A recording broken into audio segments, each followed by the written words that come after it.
I would now like to invite Ms. Aruna Sundarajan, Administrator, USOF, Department of Telecommunications, Ministry of Communication and Information Technology, Government of India, for her address. Ma'am. A round of applause, please.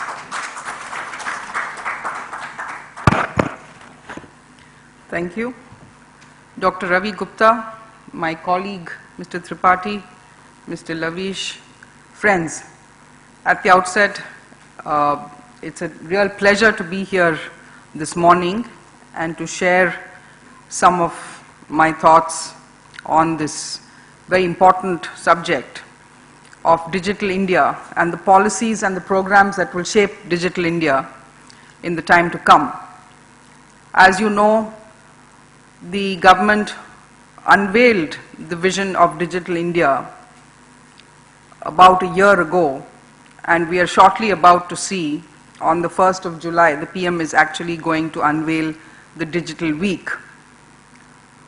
What Digital India actually presents is a vision of what a digitally empowered nation should look like.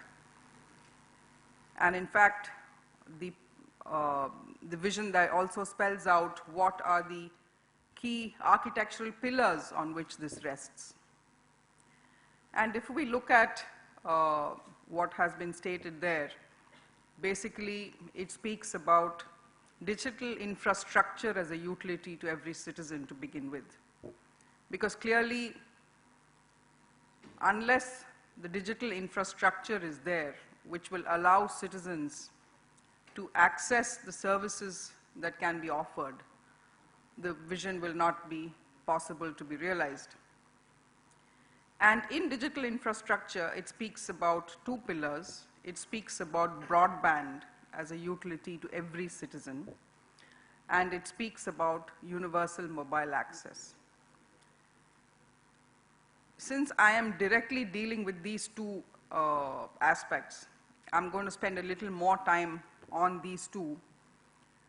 All of you know that a couple of years ago, the government announced this very ambitious broadband project to take broadband to the rural areas. Because whatever we may say, in India, one of the big issues is that we have a huge divide between the urban and rural areas.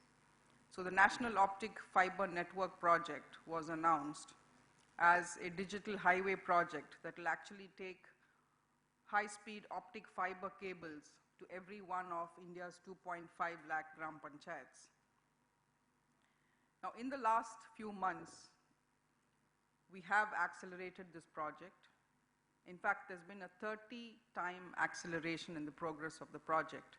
And even as we speak, the state of Kerala, Chandigarh and Pondicherry have become fully lit.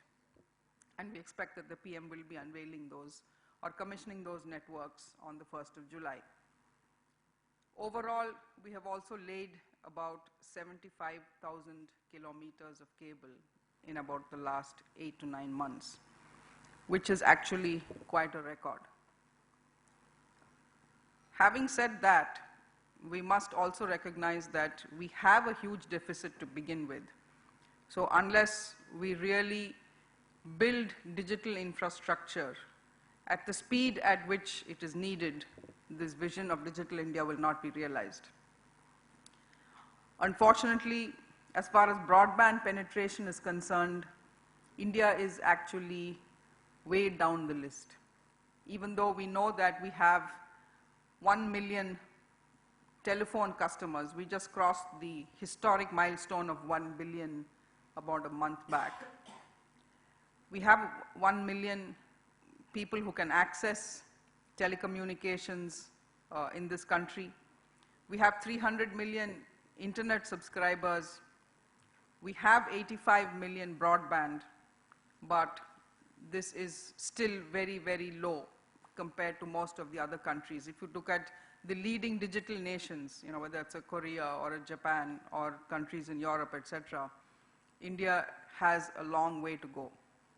So clearly, how we build digital infrastructure and how the public and the private sector come together to build this digital infrastructure.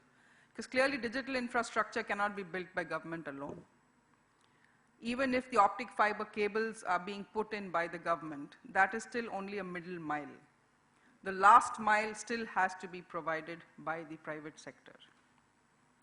Similarly, within our cities also, we do need much more infrastructure. All of us are aware, if you see the quality of calls, that the call drops that we are experiencing, we need much more digital infrastructure, whether it is optic fiber infrastructure or whether it is cellular mobile infrastructure, mobile towers.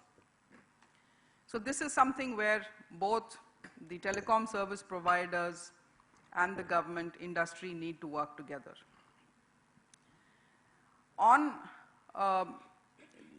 the National Optic Fiber Network, after Digital India was announced, the government set up a review committee to look at how the project needed to be augmented and how it could be accelerated. The committee has just given its recommendations. So it has been decided that the new project would not be called National Optic Fiber Network, but it will be called BharatNet. And we expect that the new BharatNet will start rolling out in a few months from now. It is also expected that the state and the private sector will have much more of an active role to play in the creation of BharatNet as compared to the National Optic Fiber Network. So that's the first pillar. Now, if we look at the second pillar, which is universal mobile access, there again, even though India's mobile success is one of the most globally recognized across the world, there are still several pockets in the country where even basic mobile access is not available. So the Department of Telecommunications has put in place a policy framework where there is a definite roadmap for covering every part of India with mobile access. And the plan is that by 2019, there will not be even a single village or a single rural area across the country where people will not have mobile access. This is going to be funded by the Universal Services Obligation Fund. And since I am the administrator, we expect that we will actually start inviting the private sector very shortly. In fact, even today we have one of the meetings with the stakeholders to invite their participation in rolling out these networks to uncovered areas. So this is the second pillar on which Digital India rests. As I said, it's not only about government, it's also about the private sector.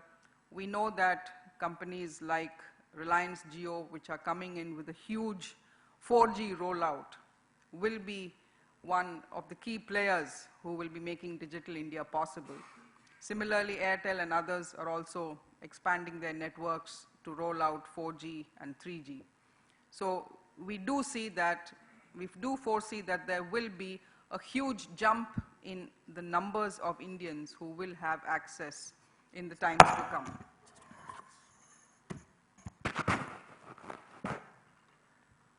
However, access is only one side of the story. If we really want Digital India to happen, then clearly the service provisioning side, whether it's businesses or government or institutions or agencies, those who provide the public and private goods and services need to be able to transform themselves and actually offer the services to the citizens who will be accessing them through these new infrastructures that are going to get created.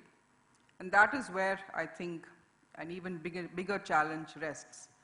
Because one, this is a question of transforming themselves internally. While infrastructure can get rolled out, business cultures, the ways in which institutions and agencies deliver services often takes much longer to be transformed. And we have seen that while this digital transformation has begun, we still have pockets where it has happened very fast, it has happened extremely effectively. For example, e-commerce is an area where we see that there are a large number of services that are available to citizens. However, if we look at some of the core areas of governance, if we look at some of the core developmental services, whether it is education or health, we've been saying for a long time now that these services will be digitally available to citizens, but as we know, we still have a long way to go. So I think basically there is a twin challenge that we face both as government and as industry. One is to create the infrastructure, and infrastructure, but digital infrastructure, it's not just telecommunication access. There are several other layers of infrastructure where the IT industry has to contribute, the entire software, the applications, the content, the data mining. There are several other things which have to come together, the access devices themselves, the hardware. So all that has to come together. Similarly, as I said, the service providers also need to start transforming themselves much faster if they really want to embrace the digital opportunity that is arising. So what government has done is lay out the broad framework. I think it's now for the individual industry, the individual institutions, the agencies concerned, the businesses, to actually pick up that opportunity and translate into a reality so that citizens can actually experience the power of digital transformation. So with these few words, I'm very happy to be here again, and I hope that the deliberations throughout the day will be both useful and will actually lead us to some concrete actions on this front. Thank you.